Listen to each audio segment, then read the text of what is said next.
talon litr suv o'tsa, sizga o'sha siz xohlagan gradusni fenologa energiyani bera oladi. To'g'rimi? Hammasini texnologiyasiga bog'liq. Ya'ni bu yerda mana 6 litrdan o'tkazayotgan bo'lsangiz, misol uchun mana o'sha oddiy holatiga qo'ysak, balansini nima bo'ladi? 8 litr o'tib ketyapti. Sizga asli 6 litr minutiga kerak. Siz bunda nima qilasiz? Nastroyka qilib, bunga qarshilik yaratib berasizda, o'sha narsa 6 litrdan yog'iga o'tmaydigan bo'ladi. To'g'rimi? 6 litrdan yog'iga o'tmaydi. 6 litrdan yog' o'tmagandan keyin, ya'ni bu 8 beryapti, bu 6 beryapti. To'g'rimi? Hammasini kerakli songa qo'ydingiz, bu ortiqcha suv bir-biriga o'tib ketmayapti. Aytadi, bundan aylanib qolmaydimi?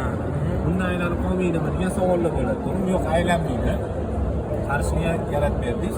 Bo'ldi. Endi bu kerakli sizga rasxodda aniq bo'lib ishlaydi. Balansировщик klapon o'shaning uchun qo'yiladi. Endi bu yerda bitta nol bor. Misol uchun, mana bu 8 litr